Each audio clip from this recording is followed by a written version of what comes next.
Bom, agora sim a gente vai exibir a matéria sobre o Dia Mundial Sem Tabaco. Vamos conferir. Olha lá, o seu José Avelino, em plena praça central de Cuiabá, sem máscara e fumando.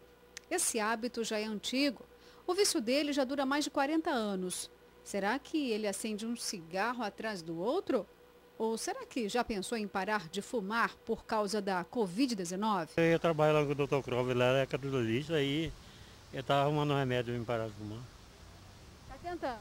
Tá tentando. Há quantos anos o senhor é fumante e há quantos anos tenta parar de fumar? Eu comecei a fumar, tava com 20 anos. O tabagismo figura entre os principais vilões de nossa saúde. A nicotina, por exemplo, um dos componentes nocivos do cigarro, acelera muito o envelhecimento, principalmente da pele, com aumento de rugas acentuadas e flacidez. Mas isso é apenas um dos males visíveis do tabagismo. Os problemas maiores são os invisíveis, mas fatais, como problemas cardiovasculares e pulmonares. Agora, imagine esses riscos à saúde diante de uma pandemia como a da Covid. Para a comunidade científica, os danos para um fumante, caso contraia o novo coronavírus, são maiores. O fato de ser fumante coloca-o numa situação de risco para a Covid. O que significa isso? Significa que ele tem mais chance de ter a doença e, uma vez adquirindo a doença, existe um risco maior dele desenvolver as formas mais graves da doença.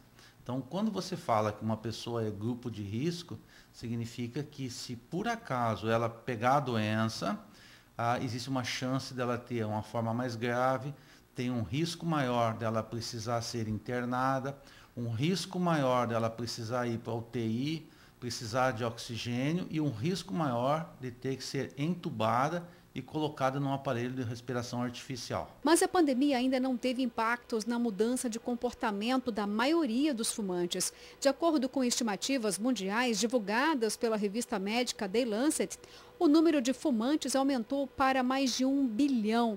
E apenas em 2019, o tabagismo matou mais de 7 milhões de pessoas. Se todo fumante precisa de estímulo para abandonar o vício, a pandemia deveria ser um dos maiores. Afinal de contas, podem ser muito piores os agravos para quem fuma em relação para quem nunca fumou, por exemplo.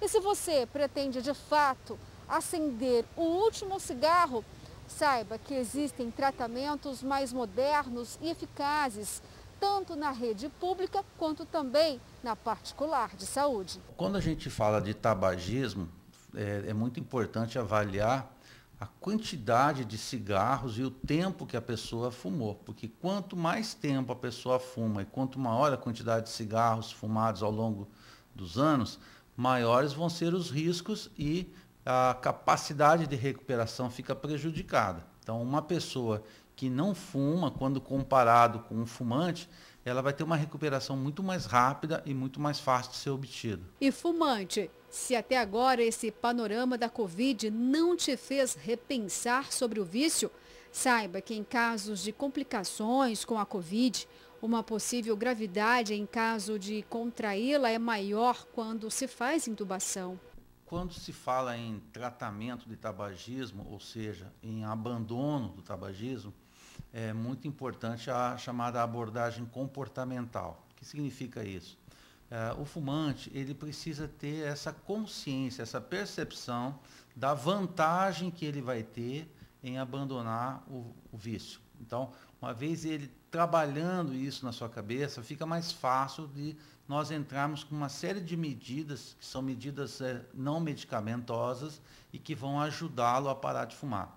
É tão importante essa questão da terapia comportamental que existem grupos específicos de tratamento para ajudar os fumantes.